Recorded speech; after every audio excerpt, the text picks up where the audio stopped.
முதல்ல அந்த ஒரு 40 பேர் இறந்துபட்டு விட்ட மாண்டு விட்ட என் தமிழர்களின் உறவுகள், விஜய் அவர்களின் அன்பு தம்பிகள், தங்கைகள், குழந்தைகள், பெண்கள், அவரை காணணும்னு போன அப்பாவி மக்கள், இந்த பாலாய் போன சீக்கு பிடித்த மோசமான கரைபடிந்த அரசியல்வாதிகளின் சதித்திட்டத்தால் மரணிக்க செய்யப்பட்டிருக்கிறார்கள். அந்த 40 இதயங்களுக்கு நாம் 2 நிமிடம் இதய அஞ்சலி செலுத்துவோம்.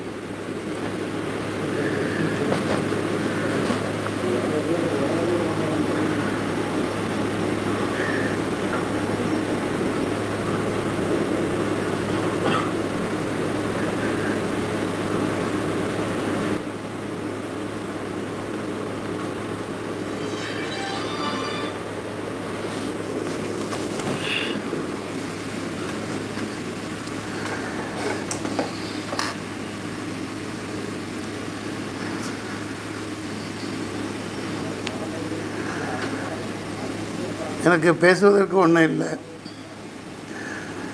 ஆக்கப்பூர்வமான ஒரு விஷயத்துக்காக நான் படப்பிடிப்பு இல்லாத நேரத்தில் இப்படி பாடல் பண்ணி வெளியிட்டுருக்கேன். உங்களை சந்தித்ததில் மகிழ்ச்சி. நீங்கள் தான் கேட்கணும். ஏன்னா 2 நாள்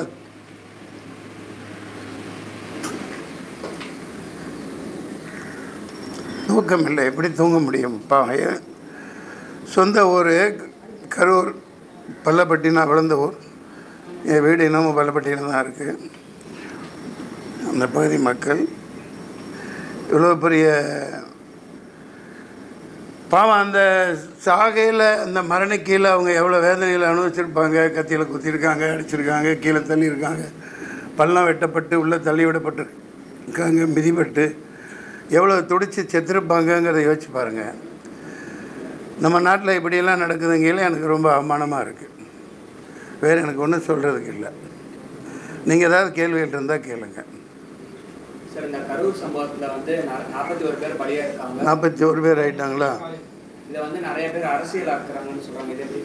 என்ன வெங்காயம் அரசியல் ஆக்குறது? உண்மை தானே. ஒரு விஜய் தம்பி நான் வாழ்த்தினேன் வெற்றி விழாவில், லியோ வெற்றி விழாவில்.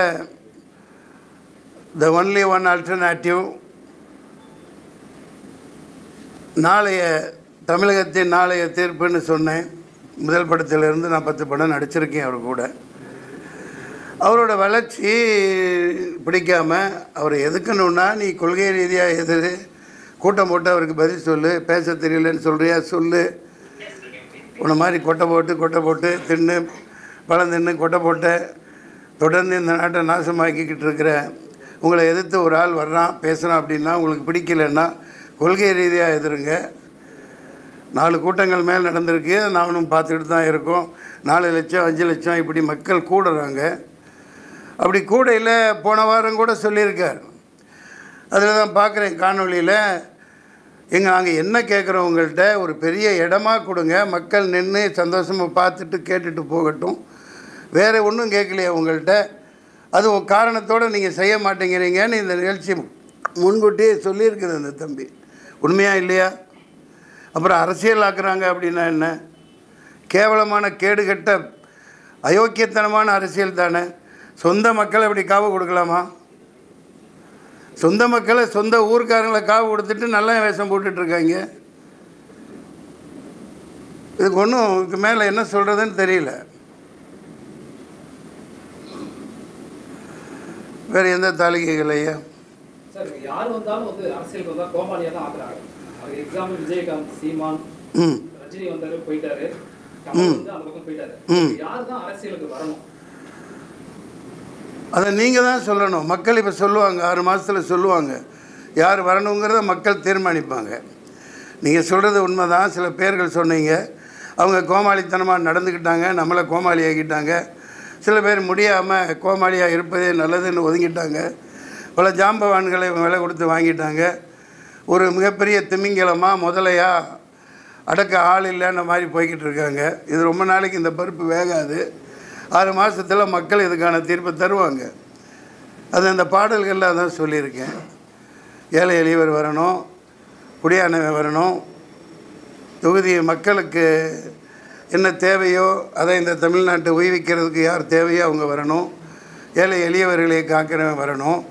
அப்படி சொல்லிகிட்டு இருக்கையில் அந்த ஏழையவர்களை குழிக்குள்ளே தள்ளி போட்டு புதைச்சி உடனே வந்து நின்று தான் நான் தான் காப்பாற்றுறேன், இந்த பார் ஓடிட்டாப்பில், இந்த மாதிரி அரசியல் பண்ணிகிட்டு இருக்கிறத மக்கள் பார்த்துட்ருக்காங்க. I support to unconditional support to Vijay. You keep going on, you keep on working, the rest of the things people will decide. மக்கள் தீர்மானிப்பாங்க. சார், இந்த கரூர் விவகாரத்தில் உயிரிழந்தவங்களுக்கு வந்து என்னங்கய்யா விஜய் கட்சியில ஜாயின் பண்றாப்ல ஏதாவது பிளான் இருக்கா?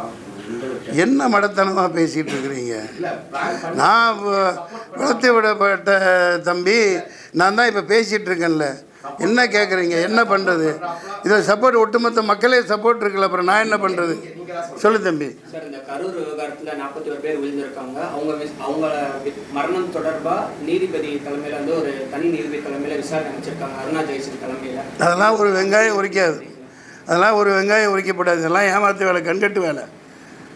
அவனே கொலை பண்ணிவிட்டு, அவனே கொள்ளையடிச்சிட்டு, அவனே லூட்டி அடிச்சுட்டு அவனே பண்ணுவாங்க. இதான் பார்த்துட்ருக்கோம். பஹல்காம் தாக்குல என்ன நடந்துச்சு? வெளியிலேருந்து யாரும் வரல, அந்த காஷ்மீரி மக்களும் ஒன்றும் பண்ணலை. அப்பாவி ஏழை சாதாரண பிச்சைக்காரங்க, அடிக்கி 4 போலீஸ் நிற்கிறாங்க. புல்வாமாவில் என்ன நடந்துச்சு? சொந்த நாட்டு மக்களை காலி பண்ணி போட்டு குழிக்குள்ளே தள்ளி மண்ணள்ளி போட்டு அதில் தான் அரசியல் பண்ணிகிட்ருக்காங்க ஆள்றவங்க. நீங்களும் 4 அமுத்தோன்னு வேடிக்கை பார்த்துட்ருக்கீங்க. அதெல்லாம் ஒரு வெங்காயம் உரிக்க முடியாது, ஒரு வெங்காயம் நடக்காது. சும்மா கண்கட்டு வித்த.